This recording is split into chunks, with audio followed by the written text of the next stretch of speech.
Namaste. Welcome to the Festival of Bharat. I'm your host Kamal Madi Shetty, and you're tuned into season 4 of the Festival of Bharat. As I always say, we are a platform that believes in having open and frank conversations about Bharat with no holds barred. And today we are joined by a very special guest who's joining us from London, Khalid Umar ji. Khalid ji is a lawyer based in the UK and has multifaceted interests ranging from philosophy to psychology, social sciences, law, and most importantly, human rights. He is a very vocal advocate for freedom of speech as a universal right. It is my pleasure to welcome Khalid ji today at the Festival of Bharat. Namaste, Khalid ji. Welcome to the Festival of Bharat. Namaste and a good morning, good afternoon from UK. Thank you so much, Khalid ji, for joining us at the Festival of Bharat. Khalid ji, first of all, how are you? And I believe you're coming out of another lockdown in Britain. So how has all of that been? Yeah, well, I'm fine, but replying the British conservative way, I would say that not too bad. So we are coming out of the lockdown. UK vaccination rate has been one of the fastest in the world, and more than 31 million people have been vaccinated so far. So yeah, in about 4 days from 12th, the major restrictions are being lifted, and all the non-essential shops and barbers like gyms and pubs are opening up. And yes, we are having more of the sun, and spring is also around the corner. And yes, so when I compare it with the rest of the Europe, yeah, I would say it's really good, and I am fine. Yeah. Yeah, absolutely, Khalid ji. And like everyone else, I think we all hope that we get out of this situation very soon. Um, uh, Khalid ji, your Facebook musings are truly fascinating. And today, many of my questions are actually premised on them. And my first one to you is about your own journey. As a Muslim, what were some of the things that you were told in your childhood or even as you grew up about, let's say, the Hindus? And how did you sort of overcome that to sort of realign yourself with the thinking that you have, the thought process that you have? Well, it's really interesting. In the late 70s, as a school-going child in Punjab province of Pakistan, what was taught in mosque and school curriculum was mainly about the superiority of the Islamic faith over everyone and everything. So the textbooks, I would say, contained like Hindus are wicked people. Hindus has always been enemies of Islam, and the religion of the evil Hindus did not teach them good things. Hindus did not respect women. Hindu, worship fake gods. Their temples are narrow, dark, and dirty. Muslims ruled the Indian subcontinent for about 1,000 years with magnificence, but they did not forcibly convert a single Hindu, because if they had willed, then today there won't be even a trace of them in the subcontinent. So such kind of things, like Muslims showed great tolerance, and they raised Hindus to high positions. And wherever the Hindus were in majority, they brutalized Muslims.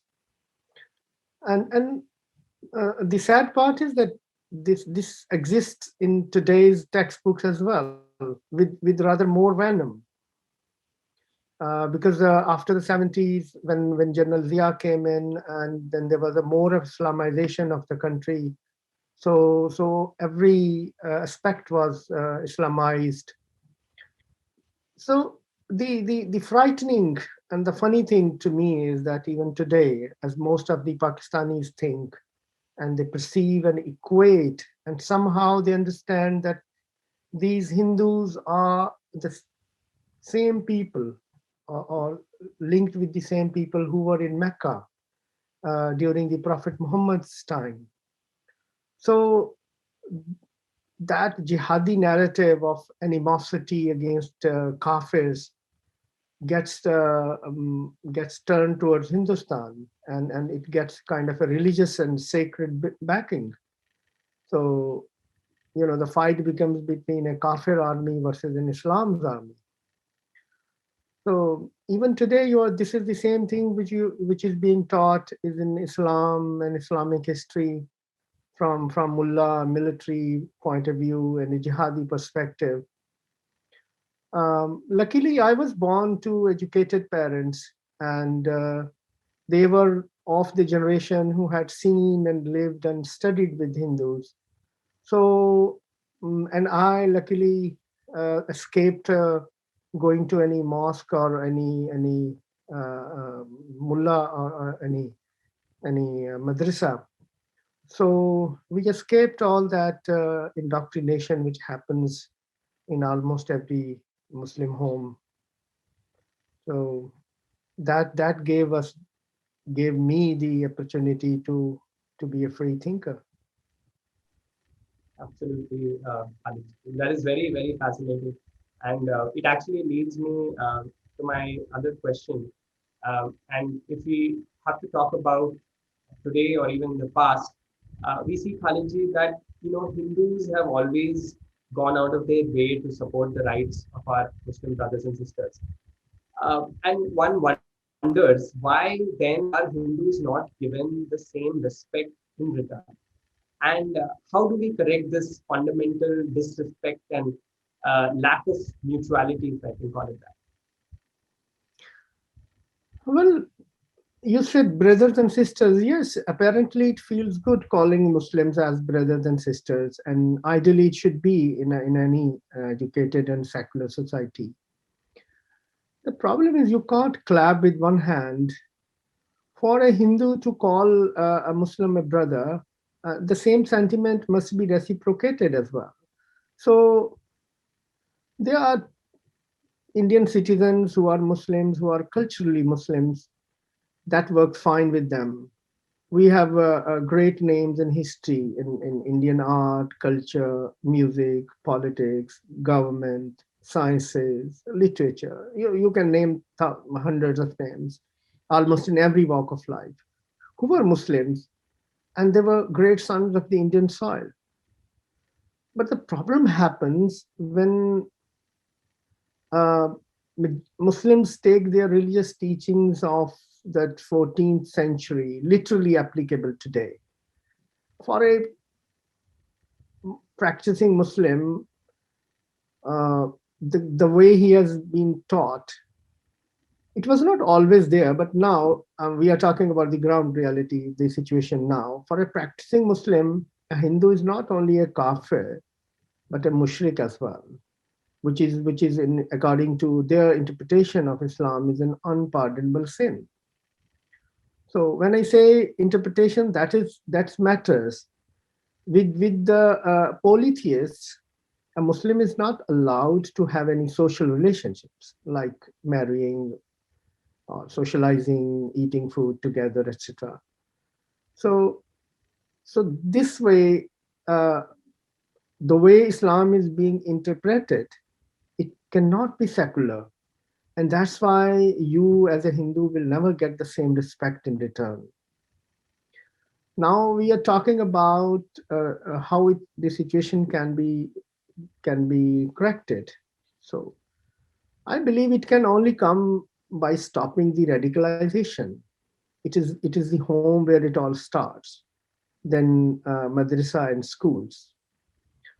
So if I have to say in one word, I would say one country, one curriculum is the recipe of communal harmony and peace in India. India needs a uniform education code, one secular curriculum for all. I mean, it is appalling that there are 3,000 madrasas in the Indian capital, New Delhi alone, with over 360,000 young minds stuck in the curriculum, which was developed in the 1700s. You cannot dream to take the nation ahead with millions enrolled in over 600,000 madrasas countrywide. And then there are additionally 40 to 50 lakh mosques as well. And they have attached maktabs and madrasas as well. And Indian government has tried, but they have failed schemes in India to make madrasas education more inclusive of secular and science subjects. In 2009, I believe, 2009 and 10, Congress initiated a scheme which was called SPQEM to include science, maths, social studies, Hindi, and English in madrasas. It is still going on in 18 states in the country. And so far, over 21,000 madrasas have been given a huge funds, over 1,000 crores.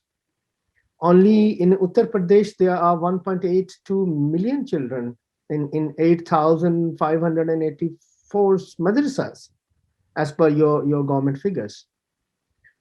So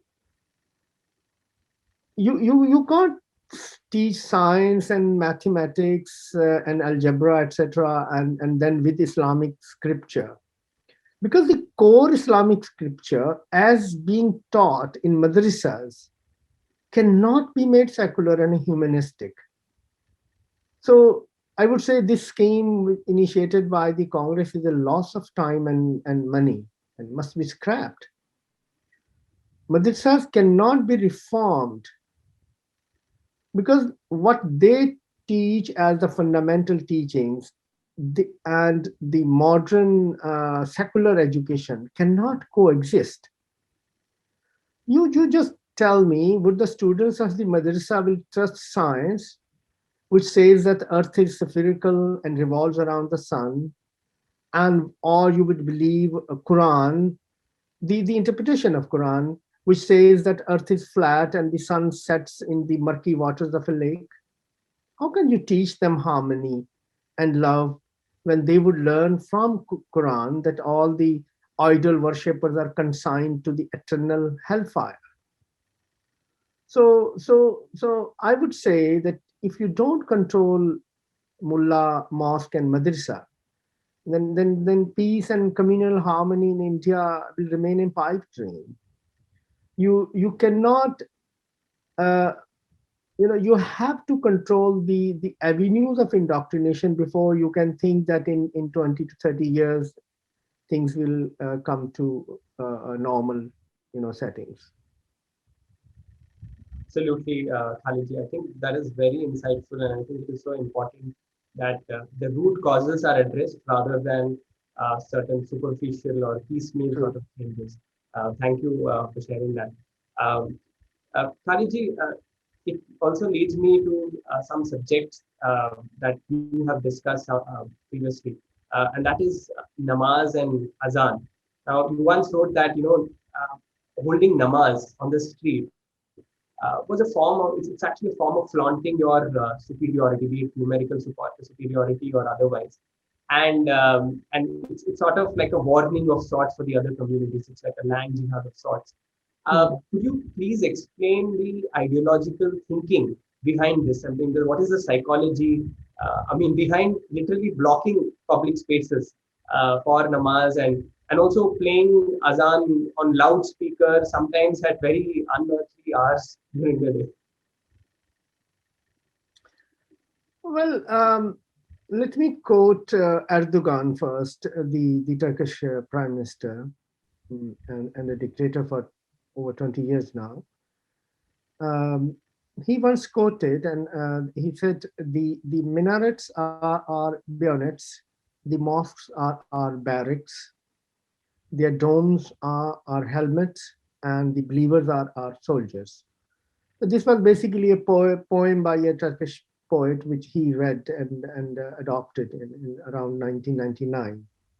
And he also once said that mosques in Europe, about mosques in Europe, he said the mosques in Europe are Trojan horses. So you understand the terminology of a Trojan horse. So first of all, about mosque, you need to understand that the mosque is not a place where you assemble to say your prayers only. It's a house of God with four walls, which is a powerful political institution, which is free from state control, which seeks to influence and transform the society at a grassroots level. So all the mosques are basically houses of Sharia law. They are houses of jihad and stand against everything which secularism stands for. So to me, a mosque is a country within a country. And the ground upon which the mosque has been built is now the conquered territory of Islam. It is no longer part of the country where it stands. You have seen this, animosity in the Ram and the fiasco, the case. Because let me repeat what I say is that when you walk by a mosque, be that in Mumbai or Europe or United States or London or wherever, the land upon which the mosque is built, according to the Sharia law, is not no longer part of that country. It is now becomes the God's house. It is the conquered territory of Islam. So mosque is basically a political institution, as I said. Muslims feel strong and safe within its four walls, and it is respected as well from any intrusions. So what happens is that the areas and the roads around the mosque become regions of special interest. So creating nuisance on roads and noise pollution basically discourages, especially the other communities, for example, in India, Hindus, to leave those properties and sell them off maybe cheaply to Muslim buyers. So it in a way helps in establishing Muslim population centers around the mosques. It's like, when a country gets strong economically and militarily, they start flexing their muscles, and especially, they show territorial ambitions. The same principle applies on mosques. It's a kind of a showing your territorial ambitions.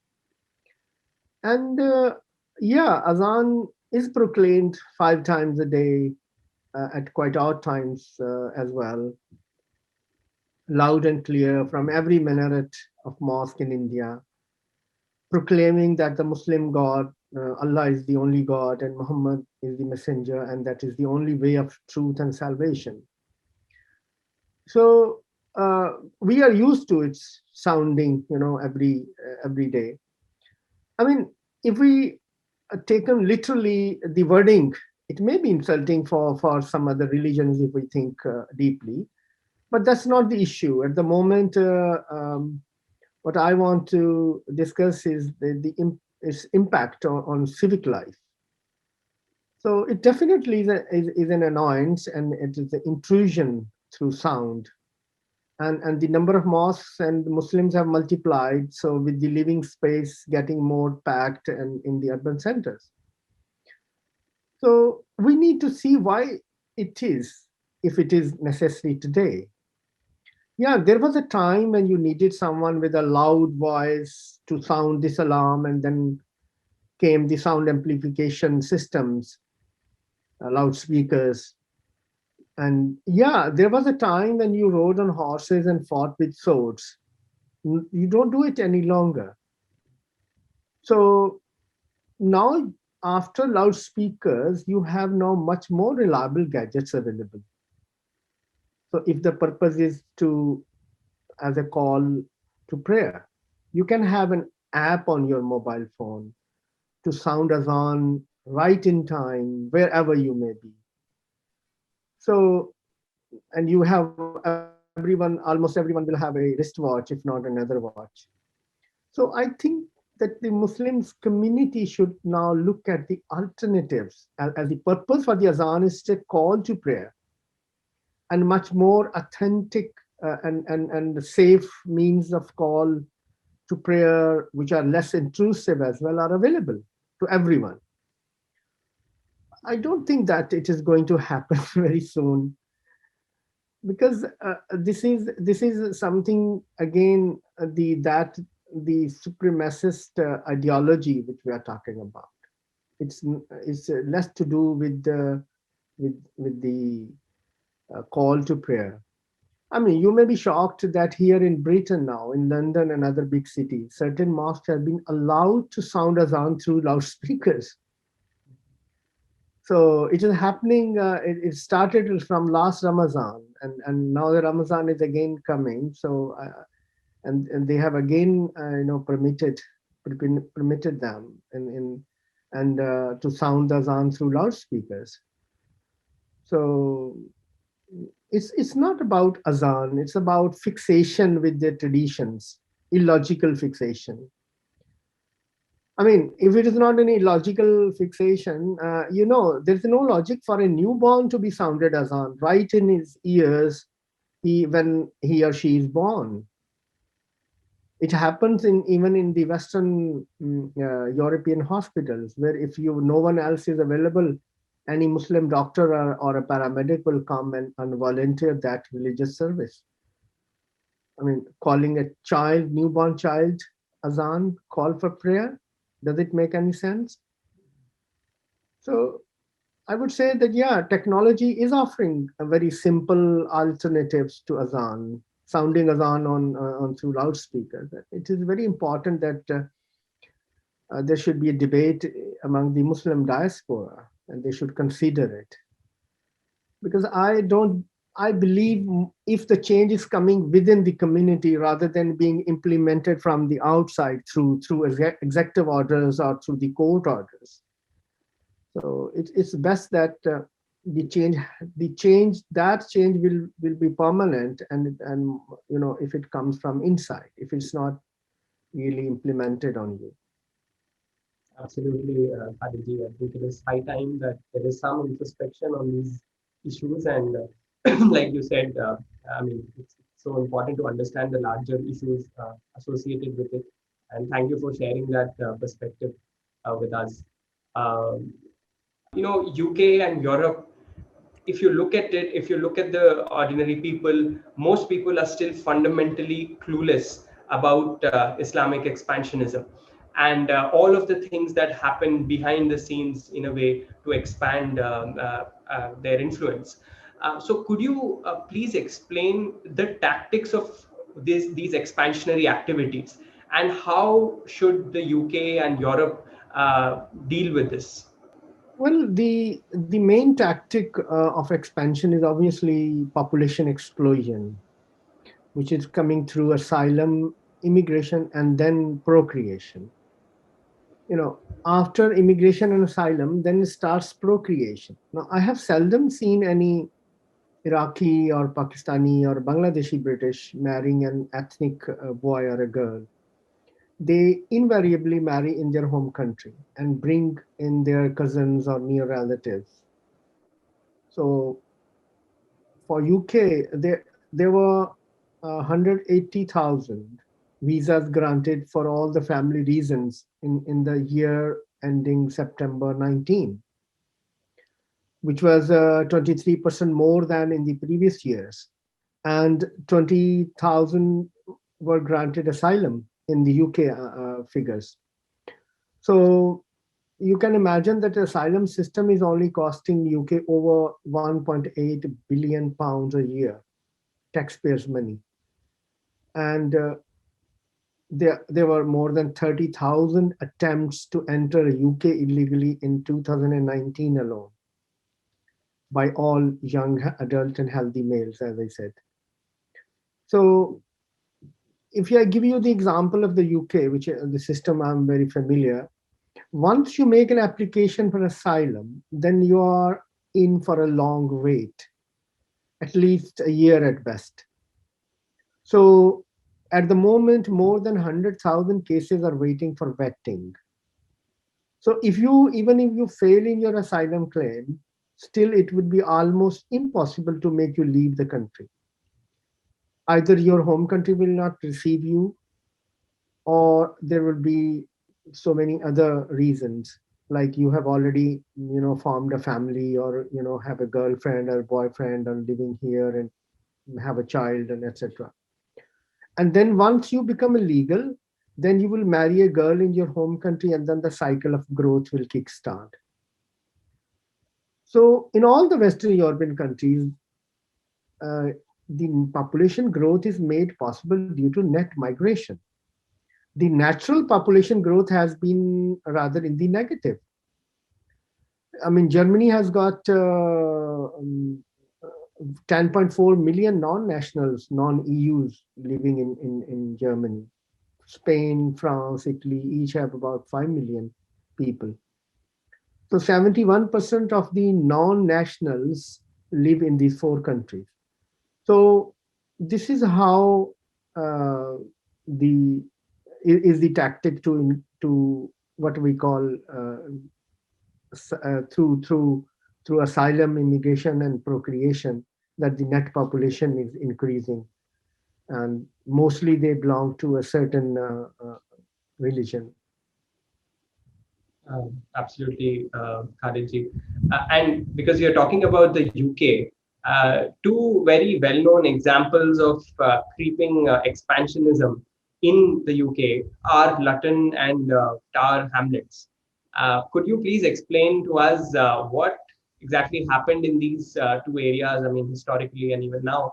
And also, I wanted to ask if Islamic expansionism in the UK, especially, does it tend to flourish under the Labour Party or the socialists in general?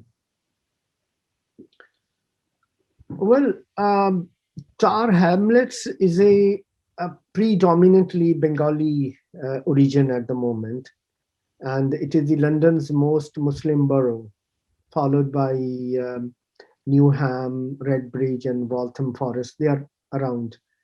So, because Islam is actually an intercity faith in London. The least Muslim boroughs are all on the outskirts of London. And when faith comes, it brings mosques.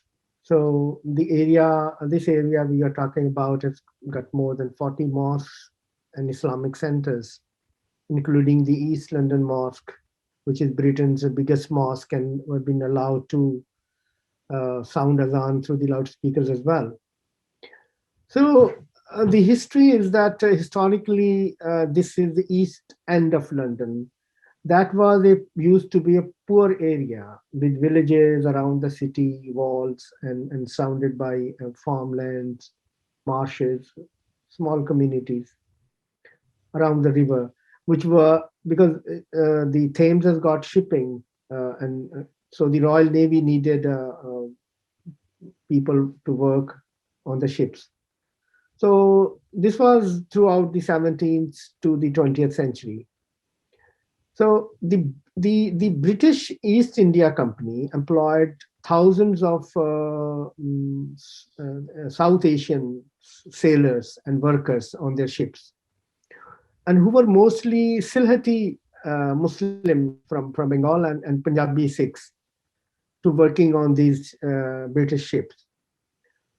So the majority of the early Silheti settlers, they were seamen. So they naturally settled in the areas which were cheap and which were poor, which they could afford. So the earliest Muslim communities were also formed in the port towns of the UK.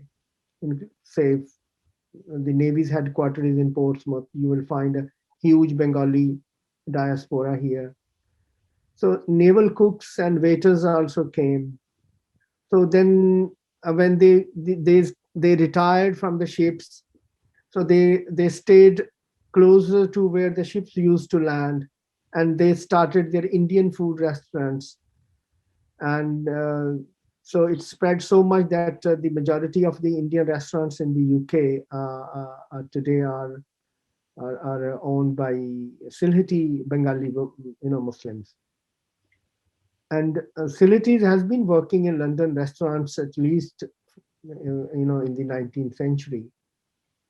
At the beginning of the World War One, there were more than 51,000 seamen working on the British ships, and the majority of them were from Bengali descent, especially from Sylhet.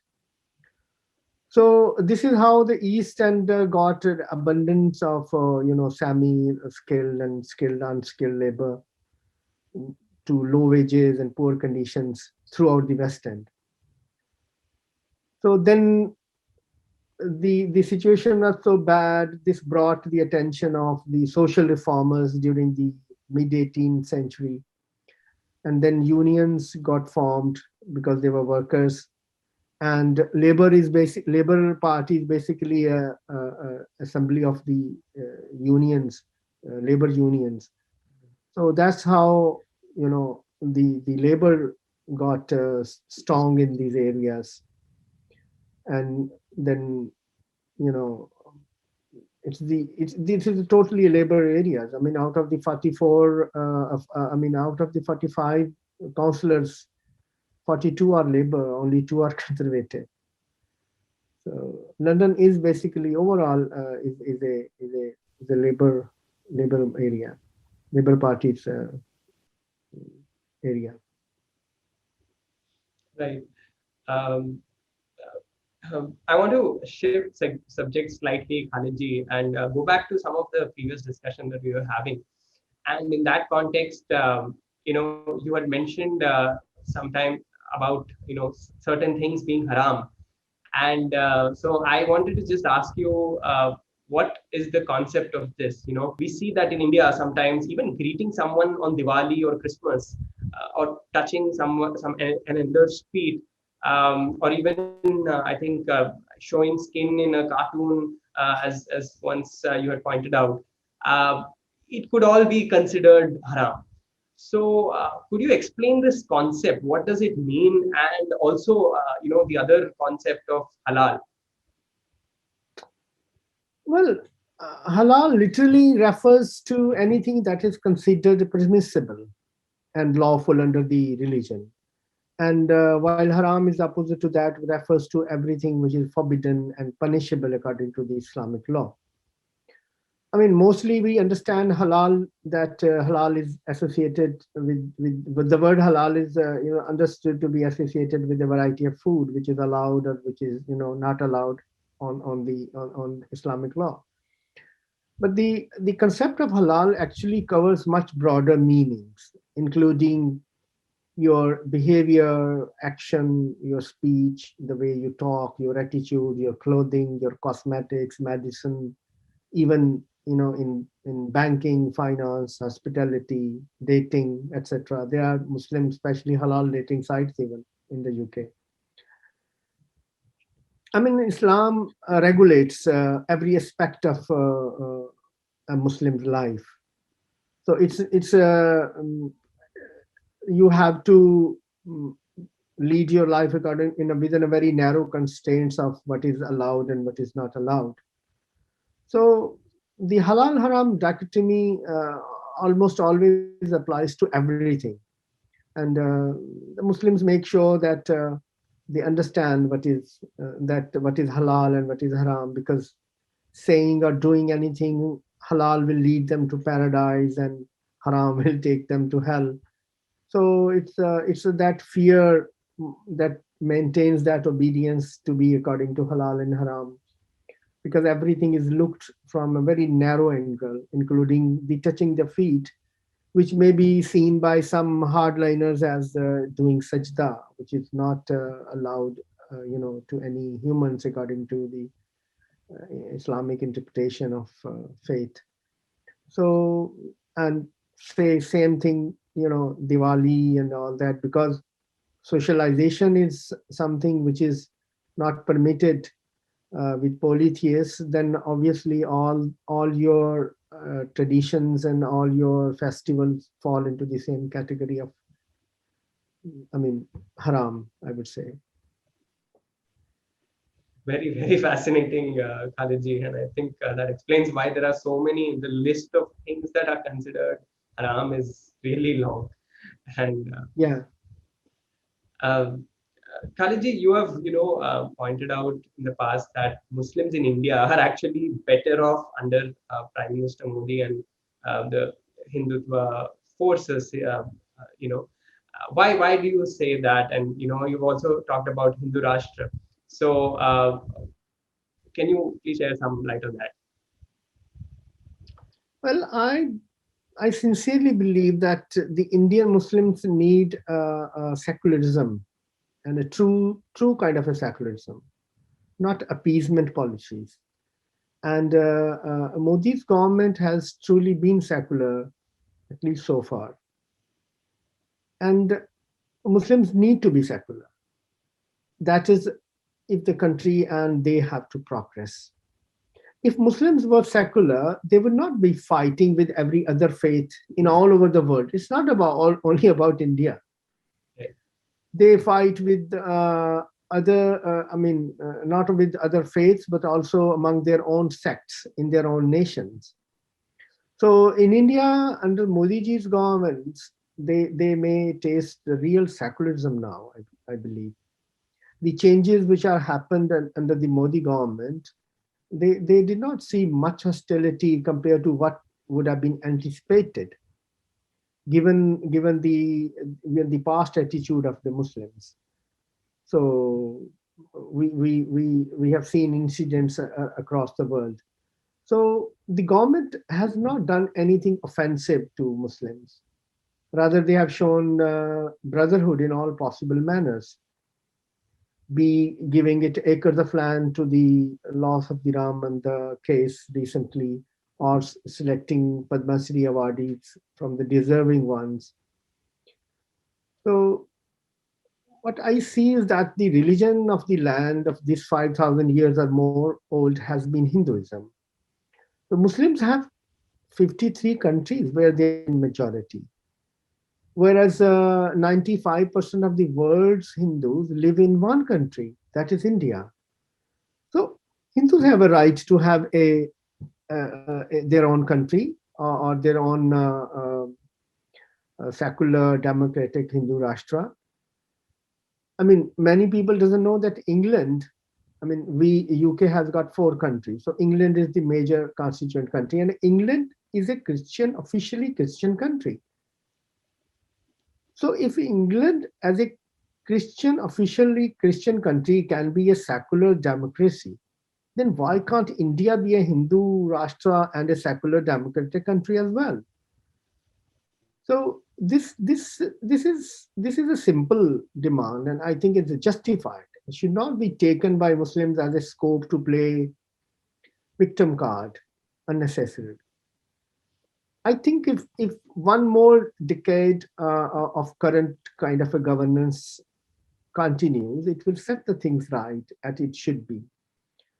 Implementation of the UCC from the government will set the things right, I believe, and the Muslims will have better vision towards spending their energy for more constructive things in life. Muslims are better off with Hinduism, which is a secular faith. All the faiths have flourished in India, including Parsis, Jains, Sikhs, Muslims, Rashtrians, everyone. Hindus are not intolerant toward other religions. So Muslims are better. Muslims of India are better in India because they have a least religious hostility. There is no concept of any forced conversion in Hinduism.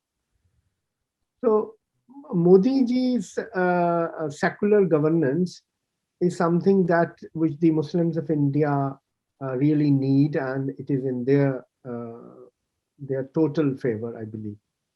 I also wanted to ask you, Dharma, or the worldview. If I could ask you, what made you go through, your own voluntary dharmapsi, if I may call it that. Well, I find Hinduism to be intellectually and philosophically superior to the other faiths, especially Brahmic faiths, and I have my reasons. So as a humanist, I love the approach of Sanatana Dharma. Hindus don't have to perform anything in particular to be a Hindu. So there is no political approach to the entire faith. Whatever way you live your life and make space for some religious practice at your own convenience is as much as okay as someone who dedicates many hours in practicing the faith. So there are no apostates, there are no blasphemy laws. I have seen many of my Hindu friends openly discussing for and against Lord Rama, and both remains Hindus still afterwards. So it's to me it's very beautiful. I find the ideas of God more robust in Hinduism, as fragility has no space in here. I mean, as I read Ramayana and Mahabharata and other, mythological anecdotes, I observe that all the epic wars in those were between the good and the evil. So that is very fascinating. It's not between Hinduism and other faiths. So it is always between within them, but between good and the evil. So this is a very noble approach. The evils, so that happened that the evil that existed in Hinduism many thousand years back faded off with time. So they don't cling to anything as the final one. They seek more than what they believe. That's a way of life. They have given world a huge knowledge since many thousands of years. So how can one ignore what Hinduism offered to the world through the humanistic approach toward life? So it doesn't. What fascinates me is that it doesn't prosper on blind faith or coercion or blood of its adherents or others. Everywhere people believe they know God created man. Hindus say that man created God. So it's a godless religion. So the only faith in the history of human beings which gives freedom to choose your own God. It can be money, or it can be a rock, it can be a rock star, it can be wisdom, it can be a cow, a sun, or a Donald Trump, or your mother, your motherland. So, for someone familiar with the monotheistic faiths, understanding Hindu faith requires total paradigm shift. Because if I'm a Hindu, I have the total freedom to create whatever kind of a God I can relate to. Or I may choose not to believe in any God. And everybody can have their own way of worship. So that's very fascinating. Everything is firm and final in the Abrahamic religious scriptures. Nothing of sort here. So I mean, there's no such creator of the universe who loves me, but he will burn me in the eternal hellfire for not being obedient to his eternal message given in the holy books through a last and final messenger who lived 1,000 years or more than 1,000 years ago. No, Hinduism tells me God is inside you. Isn't that enough for me to be an Hindu? Absolutely, Khalidji. Very interesting and very beautifully you have summarized it. I think that gives a very beautiful message also. Finally, Khalidji, as a well-informed and a compassionate voice of reason, if I may ask you, what message would you give to Muslims, especially Muslims in India? I think first a bit of background and a bit of soul searching. The planet's six of the poorest of the poor countries are countries with a Muslim majority. Muslims are world's 21% of the population, but their share in the world GDP is 5% of the world.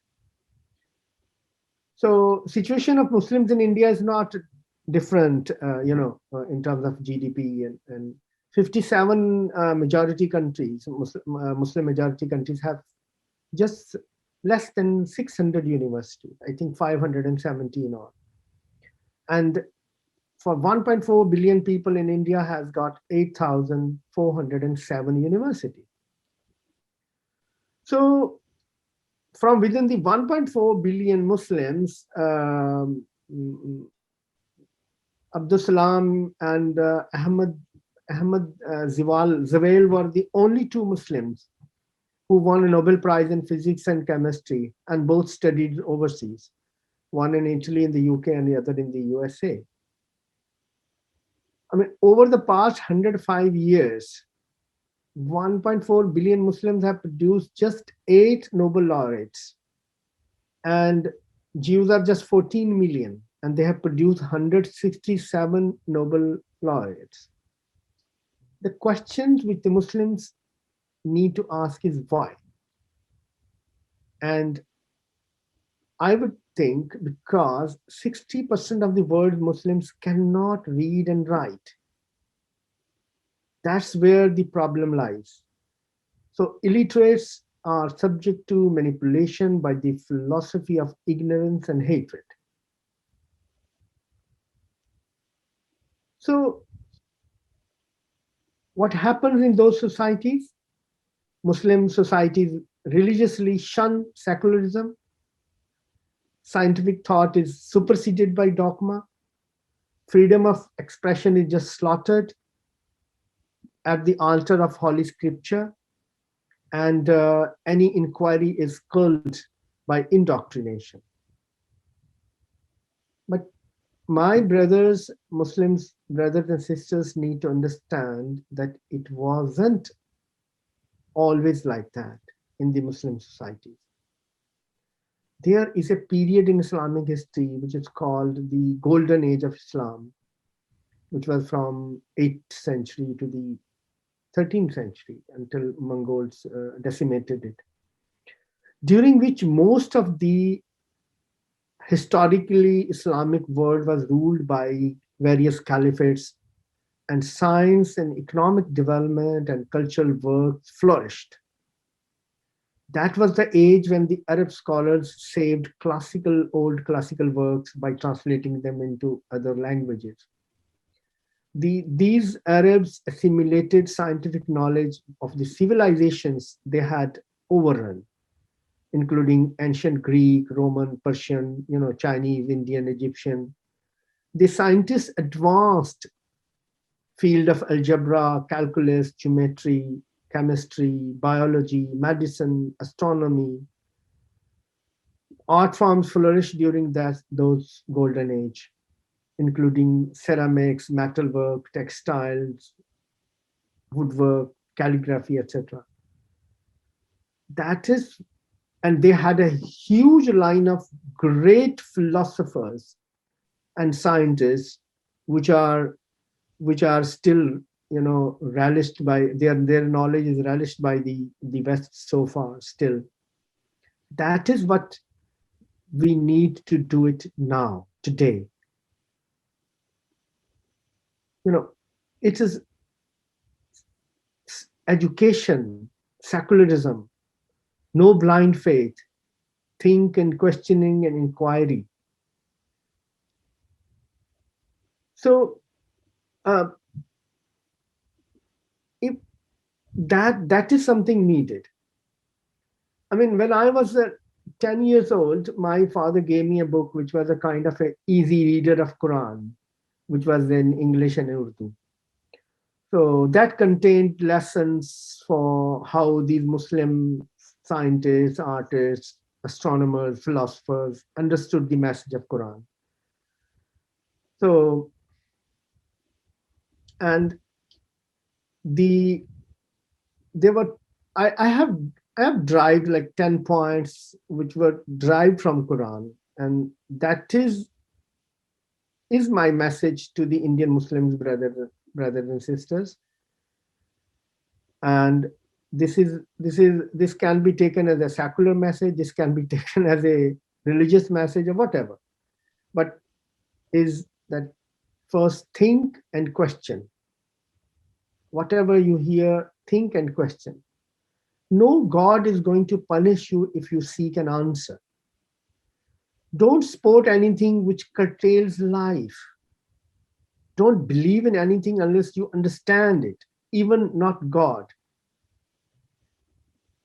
Your action is needed to this world, look at you and your religion with respect.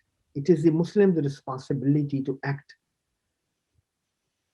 They should practice religion in your private space. Don't do things which compels the world to see your Allah and your the messenger of with contempt or with hate. They should practice passion towards science, literature, music, arts, humanity, which they did in the golden age. And there is no bigger religion than humanity. Choose your teacher or your preacher carefully, then treat them with respect. Think of thriving as a human first. Compete in goodness and knowledge, and spread the universal love, and you will receive the same.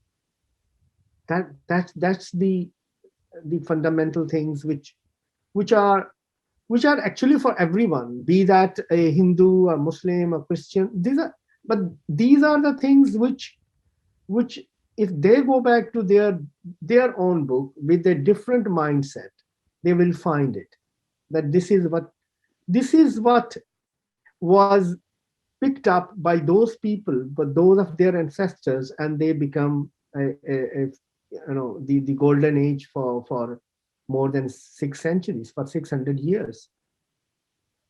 So that's I think all I can say and appeal actually. Very, very well put, Khalidji. Thank you so much. It has been a very fascinating conversation. I think we have spoken about a wide variety of issues, I think from India to Europe and various different dimensions of life. And I'm really grateful for you for taking out time and joining us at the Festival of Bharat. It's been a thoroughly enriching conversation. Thank you so much, Khalidji. Thank you so much for inviting me to speak. Thank you, Khalidji. And to our viewers, I would like to request you, please do like, share, and subscribe to our videos. Continue supporting us, and we will be back with another such fascinating conversation.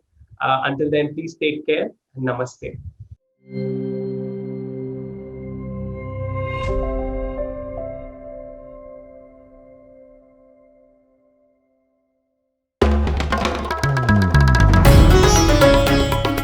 Namaste.